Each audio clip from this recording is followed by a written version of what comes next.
Hello students, welcome to the lecture series of hypothesis testing. In our previous classes we have already discussed about the hypothesis testing of population mean.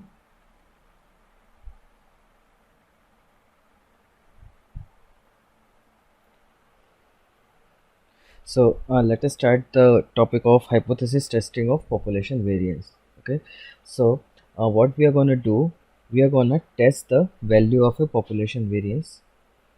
As we have already discussed in our previous classes, that whenever we are going to test the confidence interval or hypothesis testing of variance, then we are going to use the chi-square distribution. Okay, this is required since the distribution of n minus 1 s square divided by sigma square follows the chi-square distribution with a degree of freedom n minus 1. Okay, so you can easily see from this diagram that as the degree of freedom increases, the chi-square distribution curve approaches the normal distribution. So let us revisit the steps in hypothesis testing. First of all, we would state our null and alternate hypothesis. Okay, then we would select the appropriate test statistic. So in this case, we would select chi-square distribution since we want to test the variance.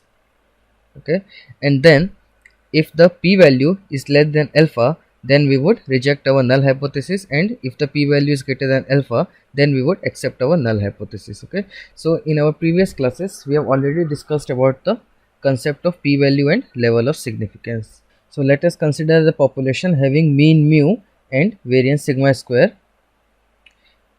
Out of this population we would collect a sample of size n, mean x bar and variance s square. We have to test our hypothesis that sigma square is equal to sigma naught square. So let's say that null hypothesis is population variance is equal to sigma naught square, and alternate hypothesis is population variance is not equal to sigma naught square. Okay, so this would be an example of two-tailed test. Okay, so this would be the zone of rejection.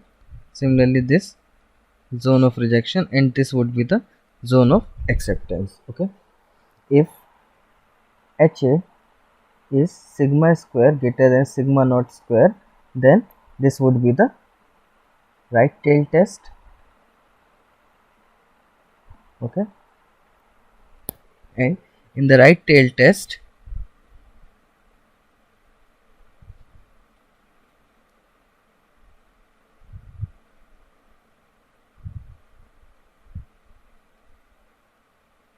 this would be the zone of rejection.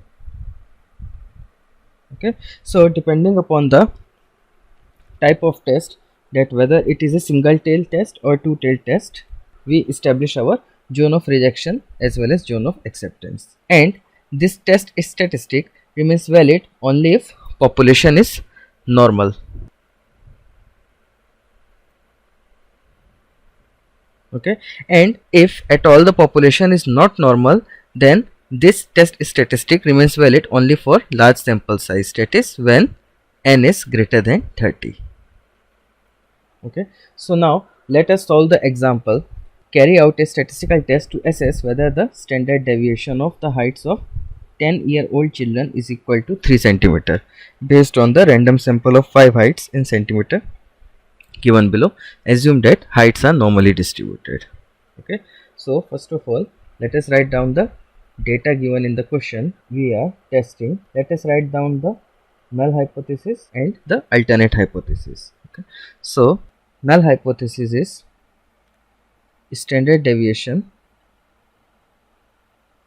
of the heights of 10-year-old children, that is 3 cm.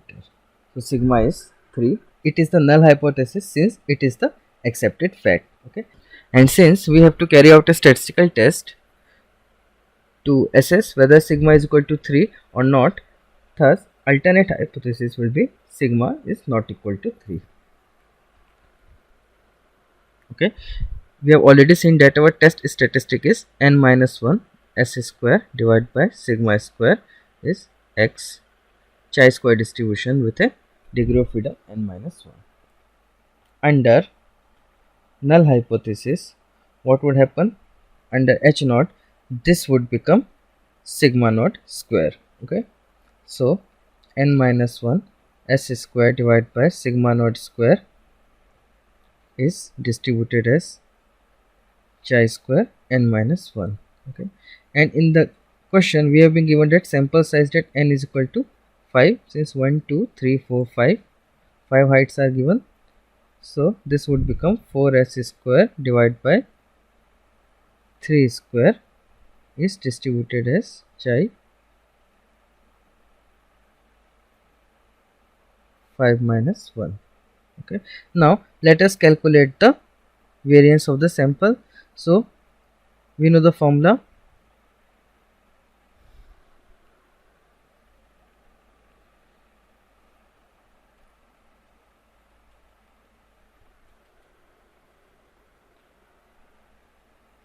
If we calculate the summation of square of the heights given in the sample, we would get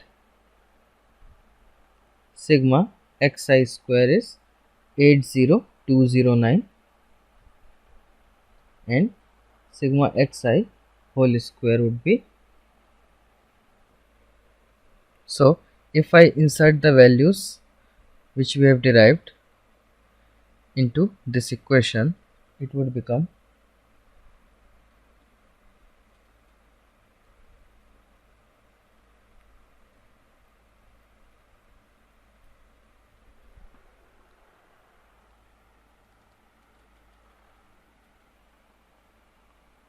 sample variance is 17.8. Okay, now putting the value of sample variance into this equation, we would get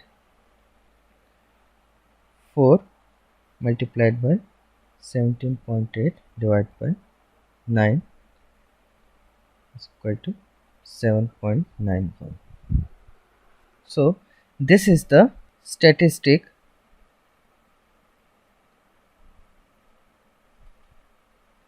derived from sample data. Now we have to calculate the p-value.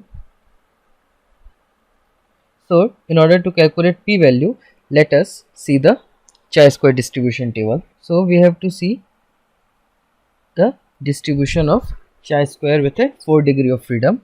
Okay, so for that we have to see this row. Okay, now we need to calculate p-value. So for p-value we should calculate p chi-square greater than 7.91. So we know that since p-value is the probability of getting extreme sample data, okay, and the test statistic which we have derived from our sample data is 7.91. So to calculate the p-value, we need to calculate the probability of getting a value extreme than 7.91. Okay, let's say that this is 7.91 and we have to calculate this area, okay, the shaded area, since this area would give us the probability of obtaining a extreme data. Okay, as you can see from the table that 7.91 lies between 7.78 and 9.49. okay, so our value must lie between 0.1 and 0.05.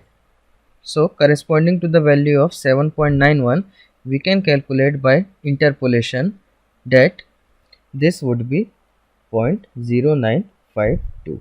So we have calculated that this shaded area is 0.0952, and by symmetry we can also say that this area would also be 0.0952. okay, since it is a two-tailed test. Okay, thus p-value is twice 0.0952. it will come out to 0.190. And let us assume that level of significance is alpha 1 minus c. Let us assume that we are performing the hypothesis test for 95% confidence interval. So alpha would become 0.05. So you can easily see that p-value is greater than alpha. Okay, and when p value is greater than alpha, then we can state that we have insufficient evidence to reject null hypothesis at 5% level. Okay,